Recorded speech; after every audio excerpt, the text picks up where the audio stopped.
வணக்கம் traders, welcome to pre market report. So இன்றைக்கி நம்ம இந்த வீடியோவில் என்ன பார்க்க போகிறோம்னா, ஜூன் 5ஆம் தேதி வியாழக்கிழமை நிஃப்டி அண்ட் பேங்க் நிஃப்டி எப்படி பெர்ஃபார்ம் பண்ண போகுதுங்கிறது தான். அண்ட் இதை நம்ம எப்படி பார்க்க போகிறோம் அப்படின்னு பார்த்தீங்கன்னா 4 விஷயத்தை வச்சு. ஃபஸ்ட்டு வந்து பார்த்தீங்கன்னா நிஃப்டியோட ப்ரைஸ் ஆக்ஷன். ஸோ நிஃப்டி வந்து ஏற்கனவே ஒரு டவுன் ட்ரெண்டிங் சேனலில் இருக்குது. அப்போ இதோட இம்பாக்ட் என்ன, மார்க்கெட் வந்து எது வரைக்கும் டவுன் சைட் போகலாம், முக்கியமான சப்போர்ட் அண்ட் ரெசிஸ்டன்ஸ் என்னங்கிறத பார்ப்போம். ஸோ நிஃப்டி அண்ட் பேங்க் நிஃப்டிக்கு price action, support and resistance. அடுத்து பார்த்தீங்கன்னா நம்மளோட GIFT Nifty data. So GIFT Nifty data இன்றைக்கி எப்படி ஓப்பன் ஆயிருக்கு, ஸோ இன்றைக்கி ஓப்பனிங்கை வச்சு நமக்கு வந்து ஏதாவது இன்ஃபர்மேஷன் கிடைக்குமா, மார்க்கெட் எப்படி ஓப்பன் ஆக போகுதுங்கிறதையும். அடுத்து பார்த்தீங்கன்னா நம்மளோட இந்தியா விக்ஸ் டேட்டா. ஸோ இந்த ரெண்டு டேட்டா வச்சு பார்க்கும்போது நமக்கு வந்து ஒரு செகண்டரி கன்ஃபர்மேஷன் கிடைக்கும். நம்ம ப்ரைஸ் ஆக்ஷனில் என்ன நினைக்கிறோமோ அது வந்து செகண்டரி கன்ஃபர்மேஷன்.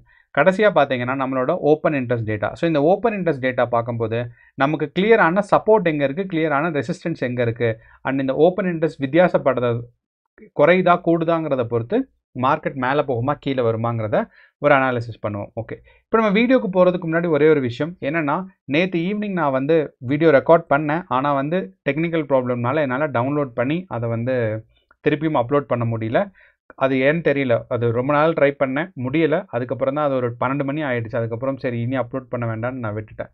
ஸோ அந்த ஒரு காரணத்தினால யாராவது வந்து நேற்று போஸ்ட் மார்க்கெட் ரிப்போர்ட்டுக்கு எதிர்பார்த்துட்டு இருந்திருந்தீங்கன்னா மன்னிச்சிருங்க, என்னால் பண்ண முடியாததுக்கு. அது ஒரு டெக்னிக்கல் ப்ராப்ளம் ஆயிடுச்சு. ஓகே, இப்போ ஃபஸ்ட்டு நம்ம இப்போ இந்த வீடியோக்குள்ளே போகலாம். நமக்கு நிஃப்டி 50 பார்த்தீங்கன்னா நம்ம ஏற்கனவே சொன்ன மாதிரி கடந்த மே மாதம் 26ஆம் தேதியிலிருந்து நிஃப்டி 50 ஒரு சைலண்ட்டான ஒரு டவுன் ட்ரெண்டிங் சேனலில் பெர்ஃபார்ம் ஆயிடுச்சு. ஸோ ஃபஸ்ட்டு மார்க்கெட் இங்கே இருந்துச்சு, இந்த ஒரு ஹையஸ்ட் பாயிண்ட்டாக இருந்துச்சு. ஸோ இந்த ஹையஸ்ட் பாயிண்ட்லேருந்து பார்த்தீங்கன்னா மார்க்கெட் வந்து ஒரு லோவர் லோ, இந்த லோவை விட ஃபஸ்ட்டு லோ, அதுக்கு அடுத்த நாளும் ஒரு லோவர் லோ, அப்புறம் பார்த்தீங்கன்னா ஒரு 2 days கன்சாலிடேஷன், திருப்பி ஒரு லோ, திருப்பி ஒரு லோ. ஸோ அப்போது நிஃப்டி 50 இந்த மாதிரி ஒரு ஸ்டெப் மாதிரி மார்க்கெட் வந்து டவுன்ஃபால் ஆகிட்டே இருக்குது.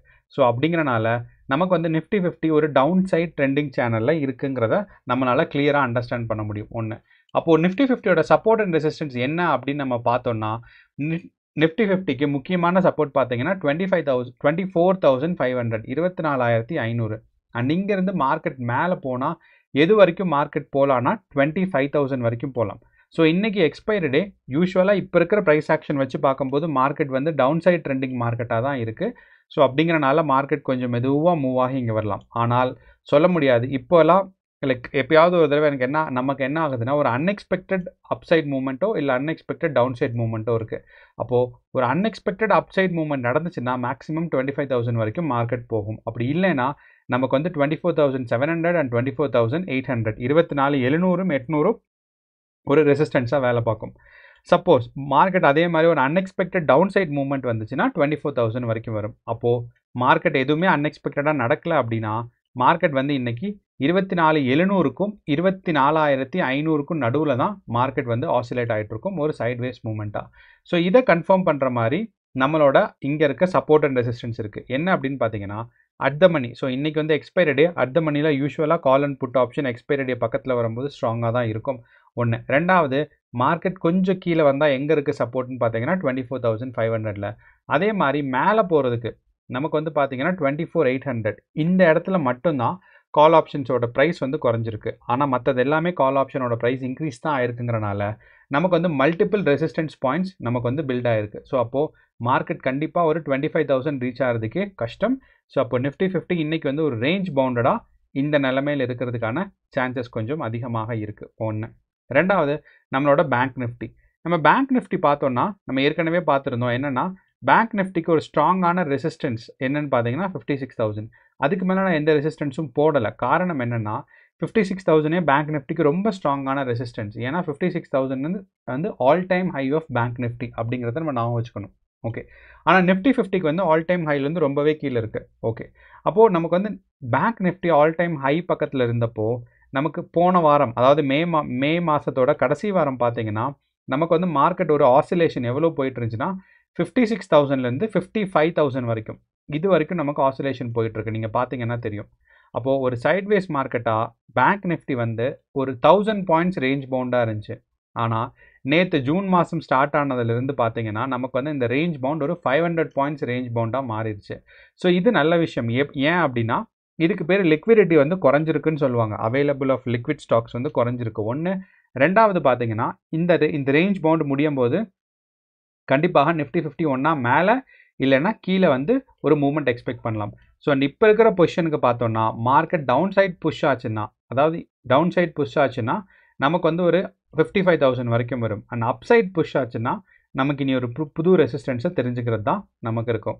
ஸோ அப்படிங்கிறனால டவுன் சைடோ அப் சைடோ மூவ்மெண்ட் வந்து அட் த எண்ட் ஆஃப் இது வந்து ஒரு இந்த மாதம் முடிகிறதுக்குள்ளே ஏதாவது ஒரு அப்சைட் மூவ்மெண்ட்டோ டவுன் சைட் மூவ்மெண்ட்டோ வரும். ஓகே, அப்போது ஒரு டவுன் சைட் மூவ்மெண்ட்டோ அப்சைட் மூவ்மெண்ட்டோ எக்ஸ்பெக்ட் பண்ணலாம் அப்படின்னு என்ன கேட்டிங்கன்னா, இப்போ இருக்க சுச்சுவேஷனில் நிஃப்டி அண்ட் பேங்க் நிஃப்டி ரெண்டுமே ஒரு டவுன் சைட் மூவ்மெண்ட் தான் நான் எக்ஸ்பெக்ட் பண்ணுறேன்.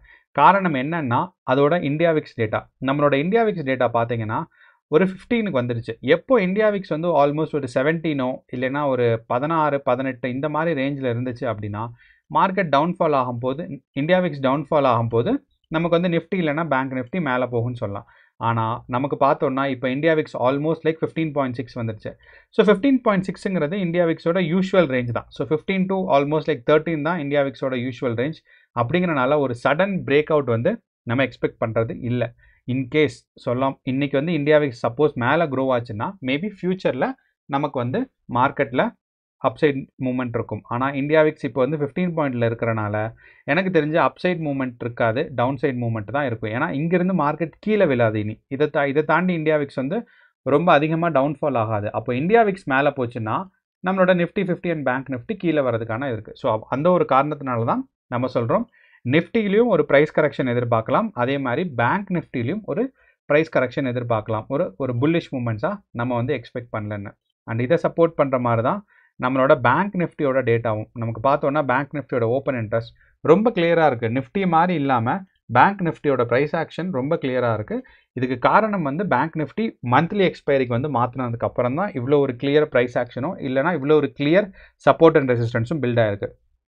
அப்போ நமக்கு பேங்க் நிஃப்டியில் பார்த்தோன்னா 56,000ல் கிளியராக ஒரு ஸ்ட்ராங்கான ஒரு கால் ஆப்ஷன்ஸ் இருக்குது நிறையா. அப்படிங்கிறனால மார்க்கெட் வந்து இது வரைக்கும் ஒரு ஸ்ட்ராங்கான ரெசிஸ்டன்ஸாக ஒர்க் ஆகும். அதே மாதிரி நமக்கு வந்து பேங்க் நிஃப்டி டவுன்ஃபால் ஆனால் 55,000 வரும். நம்ம சொன்ன மாதிரி 55,500ல் ஒரு சின்ன ரெசிஸ்டன்ஸ் இருக்குது. இது நமக்கு பேங்க் நிஃப்டி. அப்போது நிஃப்டி அண்ட் பேங்க் நிஃப்டி யூஸ்வலாக நமக்கு வந்து இன்றைக்கி ப்ரைஸ் கரெக்ஷன் எக்ஸ்பெக்ட் பண்ணலாம். அண்ட் நம்மளோட லாஸ்ட்டாக பார்த்தீங்கன்னா நம்மளோட GIFT Nifty data.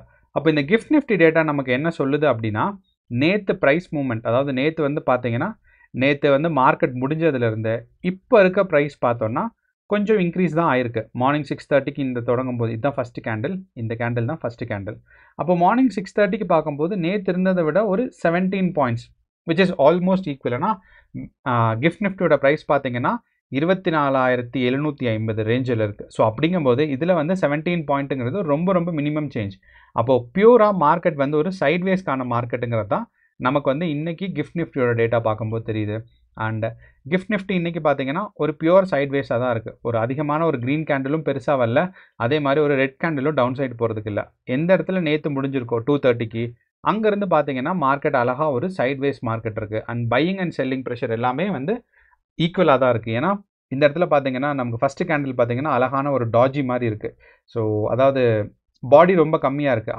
Higher pressure and lower buying pressure and selling pressure வந்து பார்த்தீங்கன்னா நமக்கு வந்து கண்ட்ரோல்டாக இருக்குது. ஸோ அப்போது மார்க்கெட் வந்து சைட்வேஸ் போகிறதுக்கான வாய்ப்பு தான் நமக்கு இருக்குது. ஸோ அப்போது ஓவரால் அனாலிசிஸ் என்னென்னா நிஃப்டி அண்ட் பேங்க் நிஃப்டி இன்றைக்கி கன்சாலிடேஷன் ஃபேஸ்க்காக போகிறது மட்டும்தான் இருக்குது. அண்ட் கரஸ்பாண்டிங்கான 56,000 55,000 பேங்க் நிஃப்டியோட ரெசிஸ்டன்ஸ் அண்ட் சப்போர்ட். அதே மாதிரி நமக்கு நிஃப்டி 50 பார்க்கும்போது 24,500 தான் நமக்கு வந்து பார்த்தீங்கன்னா ஒரு சப்போர்ட் நிஃப்டி 50க்கு. அண்ட் 24,700 தான் ஒரு ரெசிஸ்டன்ஸ் நமக்கு நிஃப்டி 50. ஓகே, நம்ம வீடியோ முடிக்கிறதுக்கு முன்னாடி ஒரே ஒரு விஷயம் என்ன அப்படின்னு பார்த்தீங்கன்னா, நமக்கு நேற்று ஒரு கமெண்ட் வந்துருந்துச்சு. என்னென்னா அதாவது அவங்க என்ன சொல்லியிருந்தாங்கன்னா, I want to build an iron condor. அப்படின்னா என்னென்னா ஒரு தடுப்பு சுவர் மாதிரி. அப்படின்னா என்ன அப்படின்னு கேட்டிங்கன்னா, யூஸ்வலாக நமக்கு வந்து இந்த ஆப்ஷன்ஸ் அண்ட் ஆப்ஷன்ஸில் ட்ரேட் பண்ணும்போது நமக்கு வந்து எல்லா டைமும் மார்க்கெட் எக்ஸ்பெக்ட் பண்ண மாதிரி மூவ் ஆகாது. அப்போது நம்ம வந்து என்ன பண்ணலாம் அப்படின்னு பார்த்தீங்கன்னா, இந்த மாதிரி ஒரு ஸ்ட்ராட்டஜி பில்ட் பண்ணலாம். ஃபார் எக்ஸாம்பிள் இந்த மாதிரி ஒரு ஸ்ட்ராட்டஜி. ஸோ இப்போ மார்க்கெட் வந்து மேலே போகும் அப்படின்னு நினச்சோம்னா புல்லிஷ் ஸ்ட்ராட்டஜிஸ் இருக்குது, பியரிஷ் ஸ்ட்ராட்டஜி அதே மாதிரி இருக்குது.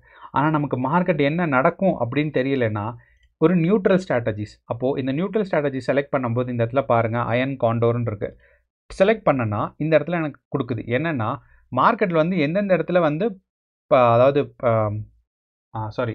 புட் ஆப்ஷன் செல் பண்ணலாம், அதே மாதிரி புட் ஆப்ஷன் பை பண்ணலான்னு. ஸோ ஒரே ப்ரைஸில் பார்த்தீங்கன்னா புட் ஆப்ஷன் பையும் பண்ணுவாங்க, புட் ஆப்ஷன் செல்லும் பண்ணுவாங்க ஒன்று. ரெண்டாவது பார்த்தீங்கன்னா அதே மாதிரி பக்கத்தில் ப்ரைஸில் என்ன பண்ணுவாங்கன்னா கால் ஆப்ஷன் பை பண்ணுவாங்க, கால் ஆப்ஷன் செல் பண்ணுவாங்க. ஸோ அப்போ என்ன ஆகும் அப்படின்னு பார்த்தீங்கன்னா மார்க்கெட் உங்களுக்கு ஃப்ளாட்டாக சைட்வேஸ் மார்க்கெட்டில் போனால் கூட நமக்கு வந்து ப்ராஃபிட் வந்து இருக்கும். ஸோ அப்போது இந்த மாதிரி ஒரு இதில் வந்து பார்த்தீங்கன்னா நமக்கு வந்து எவ்வளவு ப்ராஃபிட்ஸ் வரலாம். சப்போஸ் நான் வந்து ஒரு லாட் இதில் வச்சுருக்கேன் அப்படின்னா, சப்போஸ் ஒரு லாட் வந்து கால் ஆப்ஷன்ஸ்லையும் புட் ஆப்ஷன்ஸ்லையும் மொத்தமாக 4 லாட் வந்து வாங்கியிருக்கேன் அப்படின்னா நமக்கு வந்து மேக்ஸிமம் லாஸ் வந்து 12,000 ஆகலாம். ஸோ அதே மாதிரி நான் இதை வந்து கால் அண்ட் புட் ஆப்ஷனை வந்து எக்ஸ்சேஞ்ச் பண்ணணும்னு வச்சுக்கோங்களேன், நமக்கு வந்து ரிவர்ஸ் ஆகும். என்னென்னா என்னோட ப்ராஃபிட் எவ்வளோ இருக்கும், நம்மளோட லாஸ் எவ்வளோ இருக்குன்னு சொல்லி. ஸோ இது வந்து ஸ்ட்ராட்டஜி பில்ட் பண்ணுறது.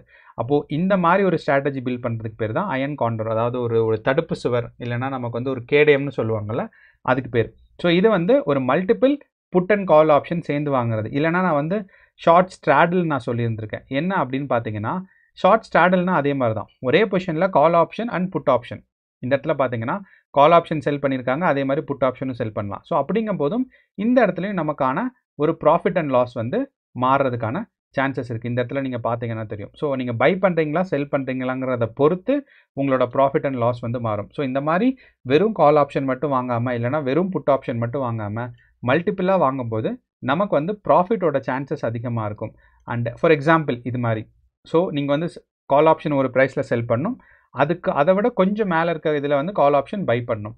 அதே மாதிரி புட் ஆப்ஷன் ஒரு ப்ரைஸில் செல் பண்ணணும், அதை விட கொஞ்சம் கீழே இருக்கிற இந்த இடத்துல வந்து பார்த்தீங்கன்னா நம்ம வந்து புட் ஆப்ஷன் பை பண்ணணும். ஸோ இந்த மாதிரி பண்ணும்போது நமக்கு வந்து ரிஸ்க் வந்து ப்ரொடெக்ட் ஆகும், ப்ராஃபிட் அதிகமாக கிடைக்குதோ இல்லையோ நமக்கு லாஸ் கம்மியாகும். ஸோ இதை சொல்கிறதுக்காக முக்கியமாக இதை நான் சொன்னேன். ஸோ அப்போ இன்னையோட ட்ரேடிங் செஷனுக்கு ஆல் தி பெஸ்ட் அண்ட் கேர்ஃபுல்லாக ட்ரேட் பண்ணுங்கள். சப்போஸ் நிஃப்டி 50ல் ட்ரேட் பண்ணுறதா இருந்தால், காரணம் என்னென்னா இன்றைக்கி வந்து எக்ஸ்பைரிங்கிறனால டெல்டா, அதாவது தீட்டா டிகேயும் டெல்டா டிகேயும் கொஞ்சம் ஃபாஸ்ட்டாக இருக்கும். ஸோ அப்போ கேர்ஃபுல்லாக ட்ரேட் பண்ணுங்கள். All the best. நன்றி, வணக்கம்.